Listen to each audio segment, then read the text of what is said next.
Então tá, então muito boa noite a todos. Vamos continuar nosso estudo aí, na terça-feira, hoje no dia 1º de 11, né?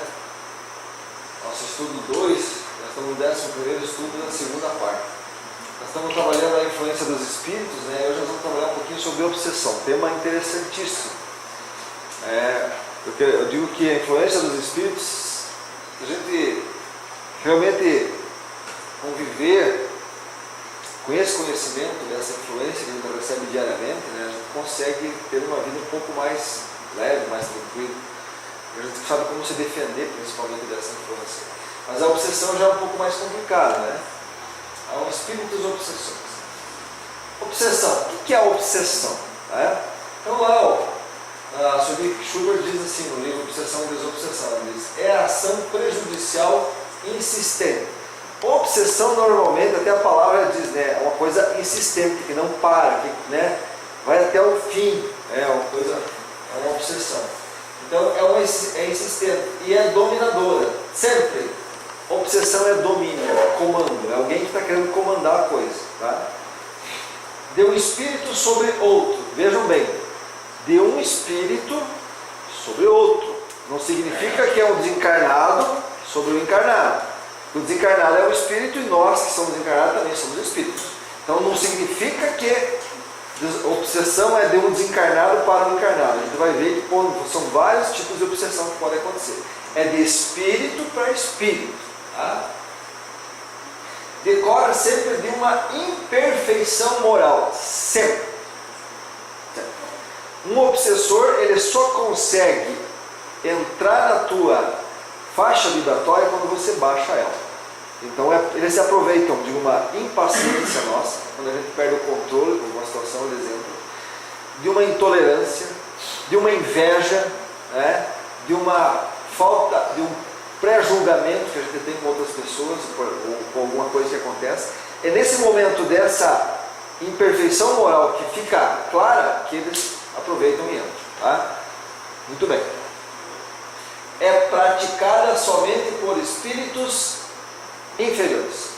Os espíritos superiores, normalmente, eles ficam até constrangidos quando a gente não consegue alcançar o nível que eles precisam. Então é assim, um espírito superior, ele entra do nosso lado para ajudar, para passar informações boas. Né? Então quando ele percebe que nós não damos ouvidos a ele, e damos ouvidos aos outros, ele se retira. E nós ficamos só com aqueles que realmente nos atrapalham a vida. Tá? Quase 2/3 dos desencarnados permanecem ligados aos interesses terrenos. 2/3 é 75%. 66,66%. A matemática fala. Mas essa é a quantidade de desencarnados que saem, mas continuam ligados a pessoas, obsediando, precisando se alimentar desse fluido ruim que as pessoas exalam aqui no planeta Terra, ficam aqui. Tá? 2/3. Ok. Na pergunta 465, Kardec pergunta assim: por que fim os espíritos imperfeitos nos induzem ao mal? Afinal de contas, por que eles querem atrapalhar com a nossa vida? Para que sofrais como eles sofrem. Eles se encontram em sofrimento e não querem sofrer sozinhos. É mais ou menos assim. Eu posso ir mal na minha vida, mas se o meu vizinho está indo mal, eu estou bem. É a história do polaco e do alemão. O alemão, quando ele vê o vizinho dele bem, ele trabalha, dizem, não são todos, acho que essa história é meio beleca. Mas o alemão diz que trabalha para ver se ele alcança o vizinho dele. É uma inveja, entre aspas, boa, que faz com que os dois cresçam. Já o polaco é diferente. Né? O polaco, quando ele está indo, o vizinho está indo mal, e ele está indo, o vizinho está indo bem e ele indo mal, ele força para que os vizinhos vá mal também, para que os dois entrem em ali. É mais ou menos isso. Os espíritos inferiores pensam dessa forma. Eles estando mal, mas os outros estando mal, está tudo bem para eles. E a gente tem um pouco disso também. Não é verdade? A gente tem um pouco disso também. Normalmente a gente se pega fazendo isso. A gente se pega assim. Quando uma pessoa chega a reclamar para nós a vida, a gente parece que se sente bem. Por quê? Porque você vê que a tua vida também, você não é o único que está passando por tanto problema. Né? Aí você dá aquela relaxada. É a gente. Isso é do nosso íntimo. Nós somos espíritos inferiores e a gente se compraz com essa situação. Tá? Pelo prazer de tornar mais penosa as provas que a gente está sujeito. Pela dificuldade das provas também. Ok, como que atua? A lei que rege o relacionamento dos seres é a da afinidade. Só vai se aproximar de você um espírito obsessor se ele sentir afinidade.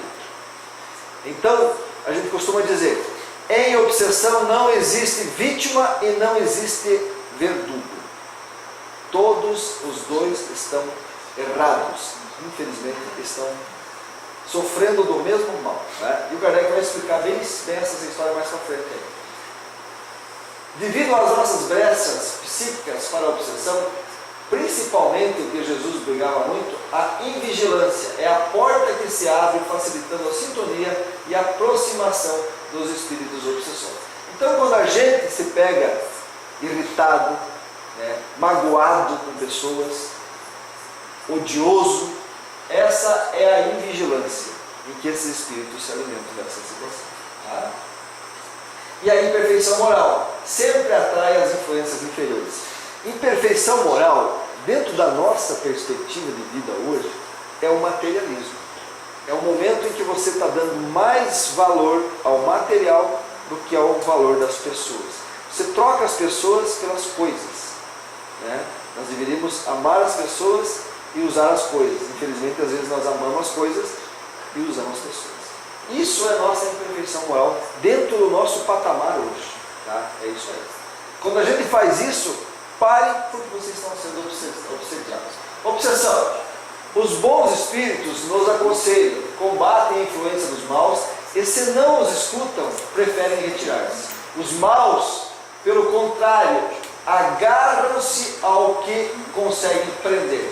Se chegarem a dominar alguém, identificam-se com o espírito da vítima e a conduzem como se faz com uma criança. Livro dos Médiuns. Os espíritos chegam a conduzir a gente como a gente conduz uma criança. Sabe como é que a gente conduz uma criança, né? Então você pega a criança e sai dar uma volta com ela. Aí ela vê uma balinha, eu quero isso aqui, eu quero isso aqui. Não, filho, vamos lá para frente, vai ter um chocolate. Aí você vai fazer o chocolate. Ela chega, quero chocolate. Não, depois vai ter um sorvete. E você vai conduzindo, você vai enganando. É uma forma lúdica, né? Os professores gostam dessa palavra, lúdico, né? Quer dizer, você convence, dá uma enganadinha, mas você convence. Assim que eles atuam. Eles sempre estão dando um objetivo melhor para nós estar fazendo coisas erradas. Dessa forma, os espíritos inferiores atuam. Tá? E Jesus disse uma vez, tem várias passagens sobre obsessão na Bíblia, tá?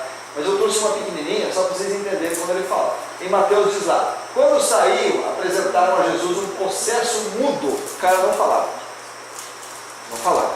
Mas ele já está dizendo aqui que o problema dele era apenas possessão. Logo que o demônio foi expulso, o mundo começou a falar. Espantado, o povo dizia, nunca se viu coisa igual em Israel. Pergunto, como que esse povo viu que saiu um demônio desse mundo?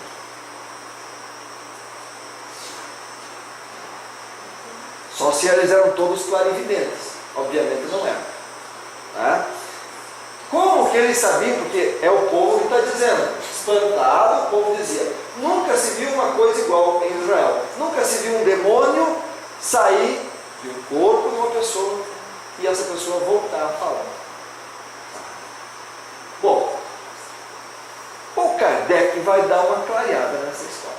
Ele diz assim, na pergunta 480, que se deve pensar da expulsão dos demônios de que se fala no Evangelho, nessa passagem.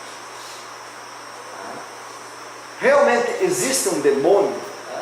E ele vai dizer assim, os espíritos vão dizer assim, isso depende da interpretação. Se chamar de demônio um mau espírito que subjugar o indivíduo, quando a sua influência for destruída, ele será verdadeiramente expulso, esse demônio. Se atribuis a uma doença ao demônio, quando tiveres curado, direis também que expulsaste o demônio. Aquele povo, quando viu o mudo falar, eles não sabiam o que que era milagre naquele tempo. A Igreja Católica iniciou a questão dos milagres. Tá? Eles ficaram espantados. A única explicação que eles tinham era que aquele cidadão estava sofrendo uma possessão de um demônio, de um mal. Porque espírito para eles era mal, demônio é mal. Embora demônio não significa espírito mal. Demônio é uma palavra que o Sócrates usava. O Sócrates conversava com o seu guia espiritual e o chamava de daimon, gênio. Tá? Mas como era um espírito, começou a se falar que todos aqueles seres que conversavam, que tinham influência nas pessoas, eram daimons. E como naquele tempo, você imagina só, o que você acha hoje? As pessoas que vivem na Terra têm mais influências de espíritos maus ou mais influência de espíritos bons? Maus.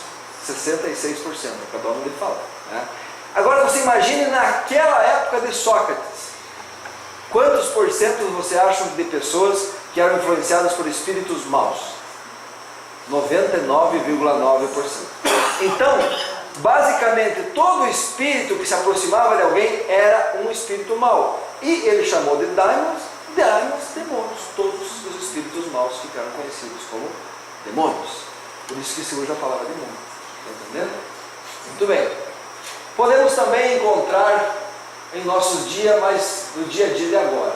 Citamos como exemplo, eu tirei isso aqui, achei legal, tá? Um artigo publicado em agosto de 1995 pelo jornal Estado de Minas, na coluna Um Dia do Mundo. Um assassino se suicidou em uma prisão no Cairo para escapar do fantasma da sua vítima, que vinha assombrá-lo todas as noites. Mohamed El-Kazaz, 30 anos, foi condenado a 15 anos de prisão por ter assassinado uma mulher após roubar o seu dinheiro.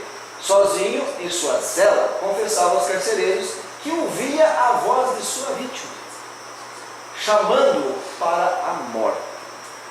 Não suportando mais a tortura, improvisou uma corda com as suas roupas e se enforcou nas grades da cela. Isso o que é? Obsessão.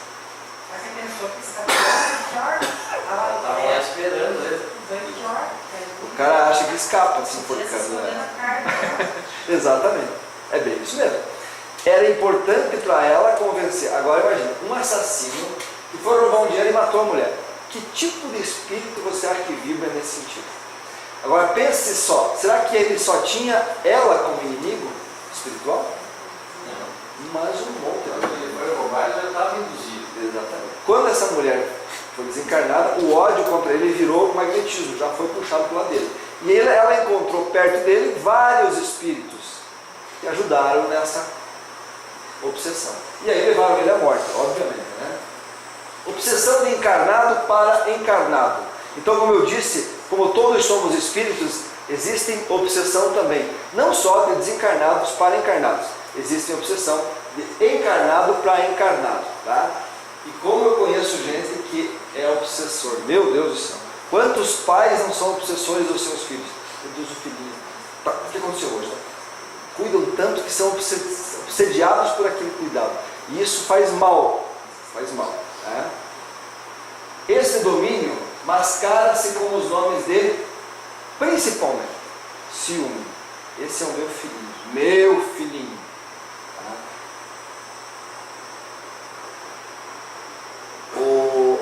Um amor muitas vezes é confundido com isso e se torna isso. Vocês estão entendendo o que eu estou falando? Amor de casais, de relacionamentos, às vezes a pessoa confunde amor com posse e acaba achando que esse cidadão é seu e não suporta que ele tenha nenhum tipo de vida social sem ela. E aí isso é uma obsessão.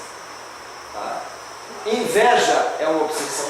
E paixão, que é a mesma coisa, porque paixão é um sentimento mais carnal. Né? Poder, orgulho, ódio é exercido às vezes de maneira tão sutil que o dominado se julga extremamente amado e até mesmo aceita essa situação. Então você começa a achar assim, puxa, como essa pessoa ela se incomoda comigo, né? Ela vive comigo, ela quer estar ao meu lado. Isso aí, gente, é uma forma, porque aquele pessoa...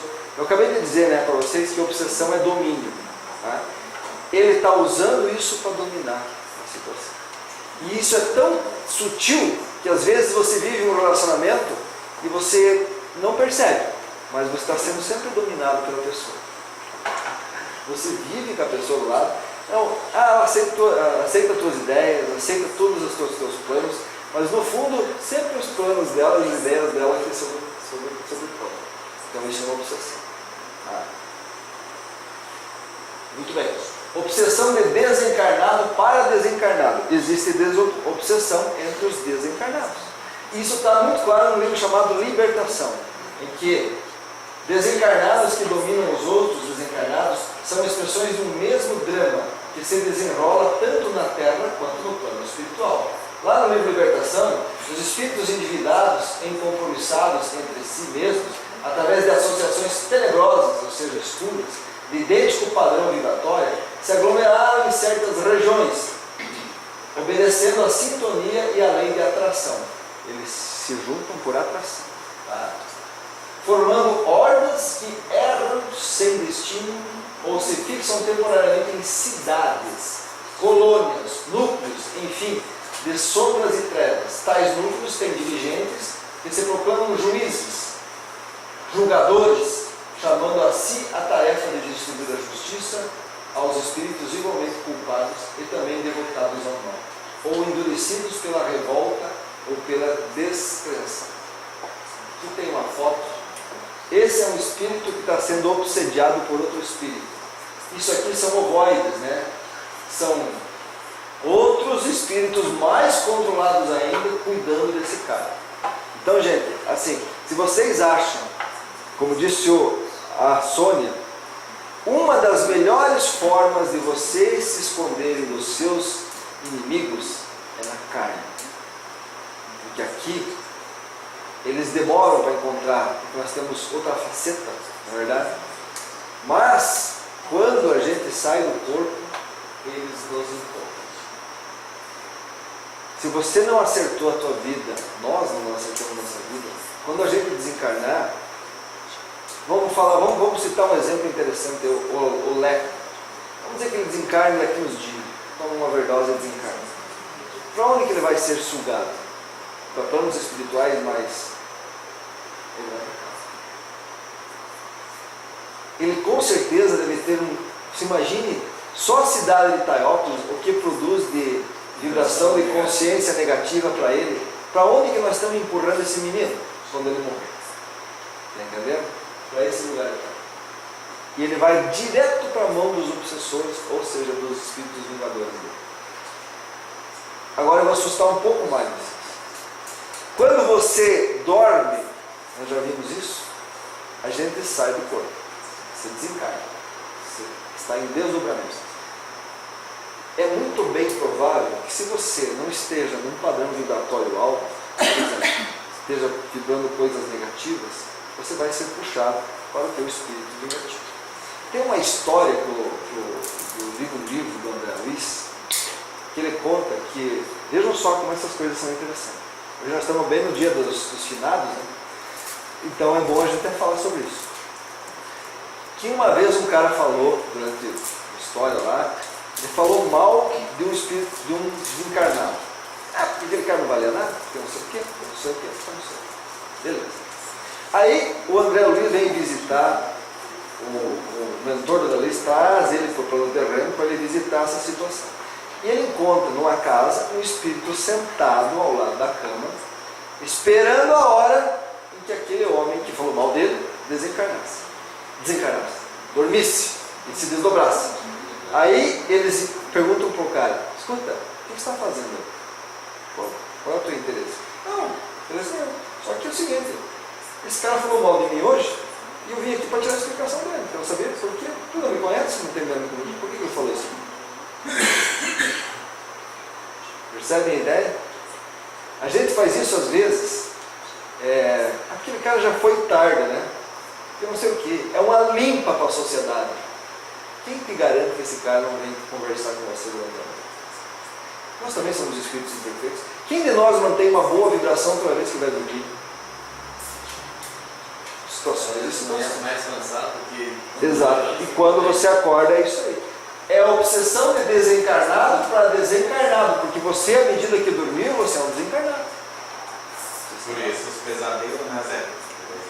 O pesadelo é exatamente isso. A gente vai já ver isso aí, tá? Ok. Tem a obsessão de encarnado para desencarnado, tá? Opa. A inconformação e o desespero, pois advindos da perda de um ente querido, podem transformar-se em obsessão, que irá afligi-lo e atormentá-lo. Idêntico processo se verifica quando o sentimento que domina o encarnado é de ódio, de revolta, etc. A Cassie tem uma amiga lá dentro das Antas, que ela perdeu. O irmão dela faleceu. Tá? E faz quantos anos? Faz uns 5, 6 anos. Todo mês ela posta alguma coisa chorando, porque no Facebook e tal. Isso é uma obsessão de um encarnado para um. Como é que um cidadão desse vai viver feliz sabendo que tem uma pessoa chorando toda semana por ele aqui embaixo? Isso é uma obsessão do desencarnado. Outra questão, um exemplo muito claro disso, é quando você diz assim: sacanagem do meu pai, deixou tudo para o meu outro irmão e para mim não deixou nada. E você passa a tua vida inteira com ódio do pai que faleceu. Ou vice-versa, ou tio, ou avô, por questões de herança. Lazarento, porque não sei o quê. Isso é uma obsessão. Você está levando uma obsessão, você está atrapalhando a vida desse ser, que infelizmente cometeu um erro talvez aqui, mas hoje precisa seguir o caminho. Mas você fica lá, obsidiando. Eles fazem a mesma coisa com nós, e nós fazemos a mesma coisa com eles.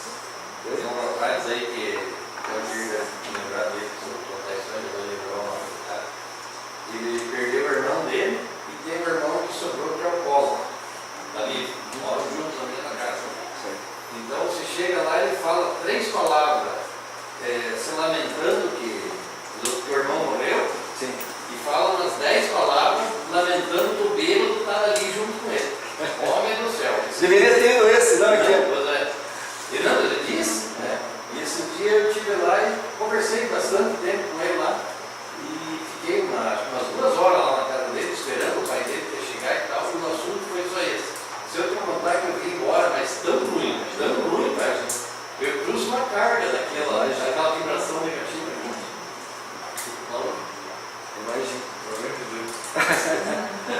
Imagino, isso aí. É bem isso aí, exatamente.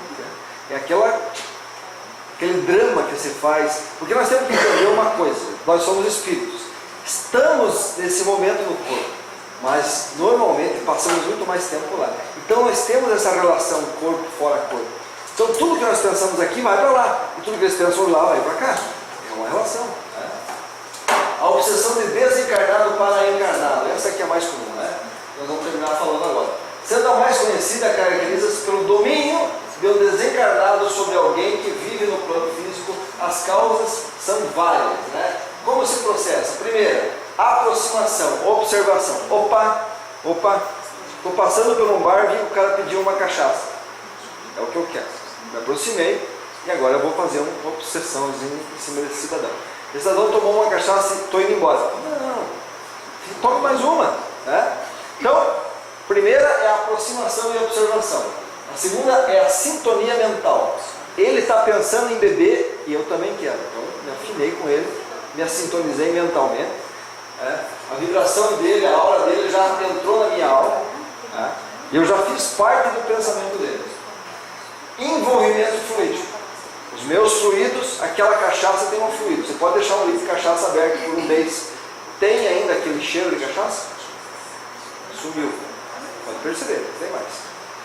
Aquilo que o cara está tomando está entrando no fluido vital dele. E o cidadão precisa daquilo. É um álcool, ele já se harmonizou e já entrou dentro do ciclo. Hipnose. Esse é o momento em que ele e consegue convencer. Tome mais uma. E ali para frente você já não manda mais em você. Quem manda é ele. O momento em que ele te hipnotizou. Daí quando o bêbado vai para casa, chega a deitar e dormir. Isso mesmo, isso mesmo. Daí você imagina o teu fluido vital, que já é envolvido com todo aquele fluido alcoólico, mais uns 2 ou 3 que deitam com você. Como é que acorda a mulher que está do lado, ou o filho? Acorda bêbado também. Por isso que às vezes a gente acorda, né, tonto. E é isso mesmo, é bem exatamente isso. Incursiona na mente da vítima sugerindo pensamentos que visam acentuar suas preocupações, fobias e tendências numa repetição constante.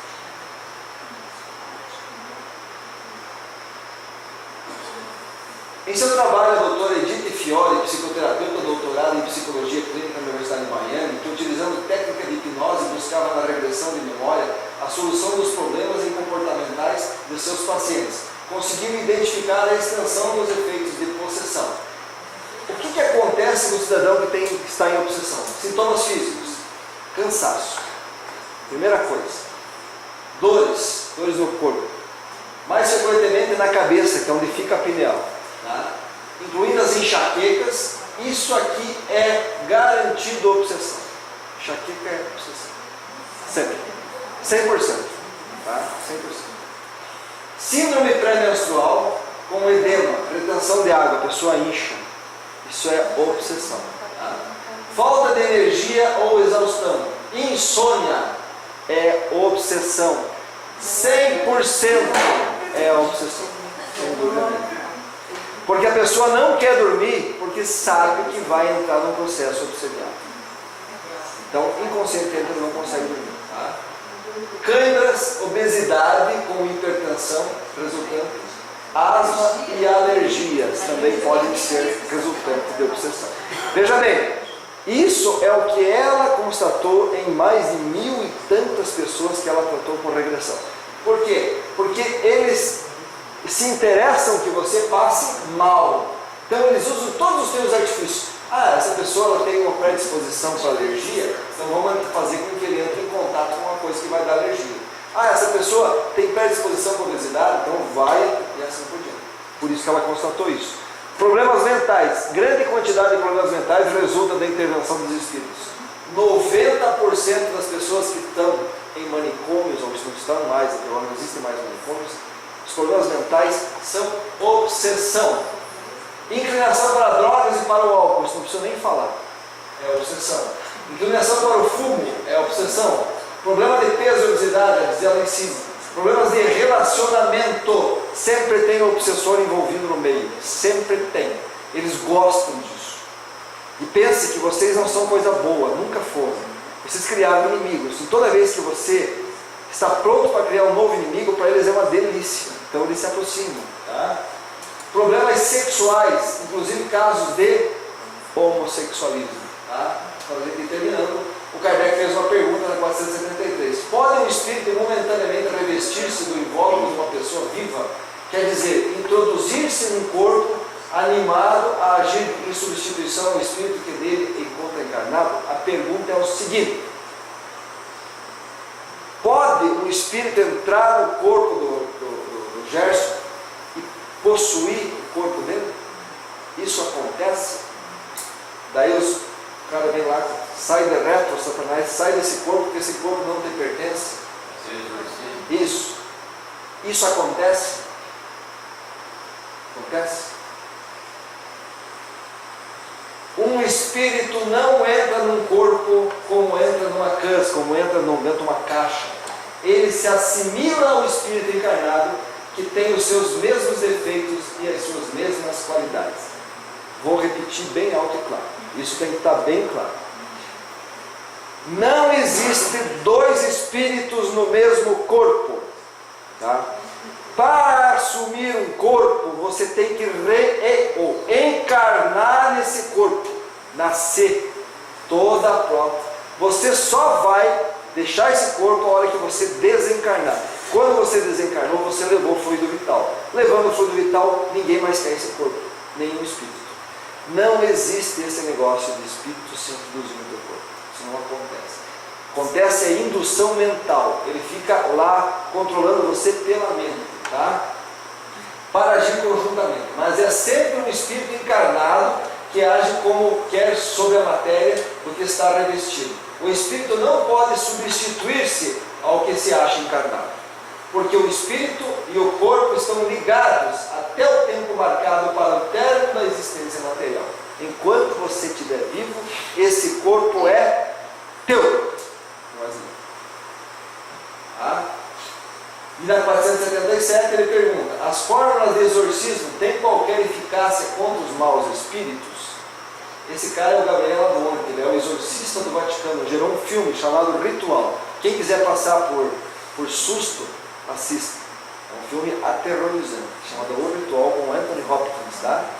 Esse cara que gerou esse filme, Gabriel Amor, o exorcista do Vaticano, tá?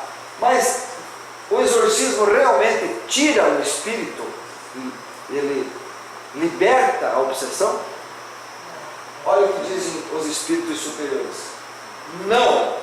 Quando esses espíritos verem alguém tomá-las a sério, riem e se obstinam, ou seja, ficam mais felizes ainda. Isso não acontece.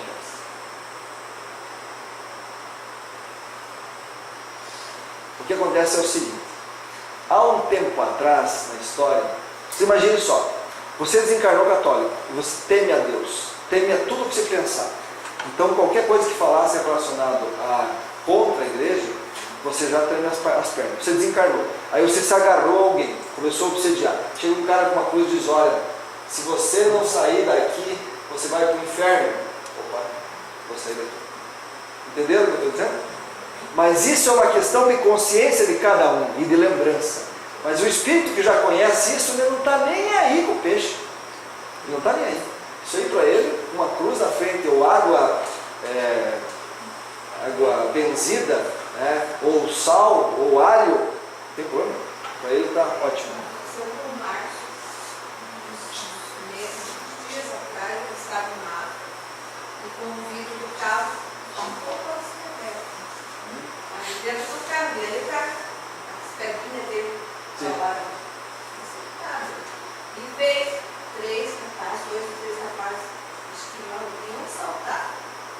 Na hora que eles chegaram, ô tio, o Márcio levou a mão assim, o tio é forte, o tio é forte. Olha só. O medo. No mesmo instante, eles foram para trás, se olhar e. Tem medo daquilo que é santificado, exatamente. Isso aí que é a situação. Aí o espírito sai fora. Mas o Márcio levou a mão porque. Aquela história do exorcismo. Porque eles vão chegar para eles, era um otário, não é? Você sabe que a Bíblia, existe uma Bíblia própria para isso, né? Tem o manual do exorcismo, né, no Vaticano. Então você tem que falar em latim, diversos versículos e tal, lá, para convencer o seu. E se o espírito não fala latim? O que adianta aquilo? Engraçado que daí eles falam, o tio, você podia estar assaltando, né? Você podia estar matando, comprando, mas não, deu um dinheirinho aí, tipo, só para dar uma matinha, não sei o quê, uma matinha e tal.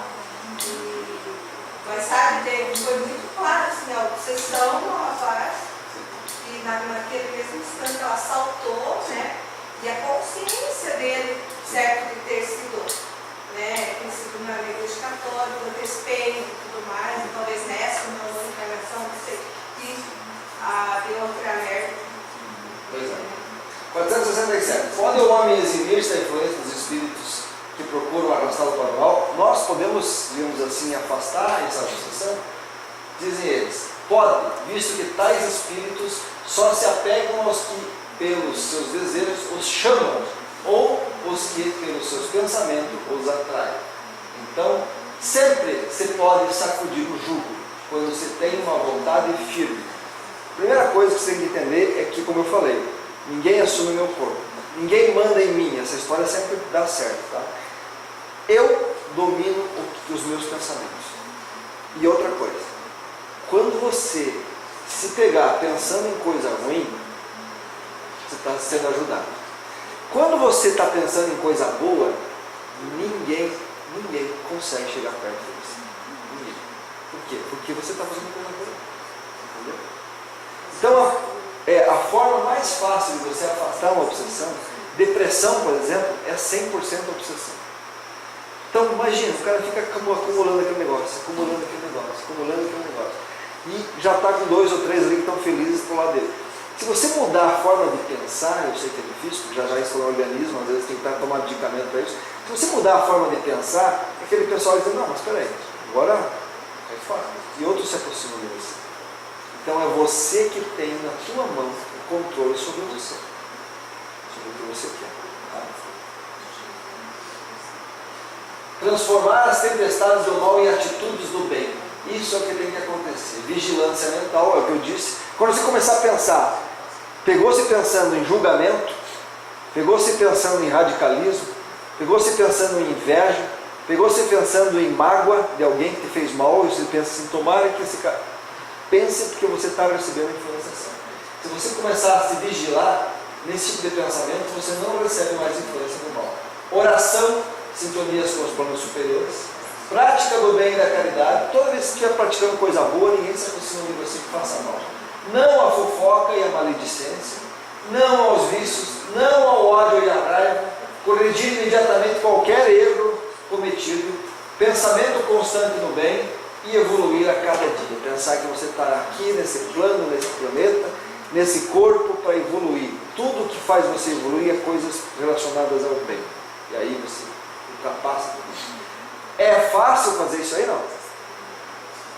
É, olha, muito difícil. Muito difícil. Porque nós estamos todos os dias em contato com isso. Então você imagina a delícia que obsessores têm em viver do nosso lado. Por isso que eles não saem daqui. Muito bem. Alguma pergunta?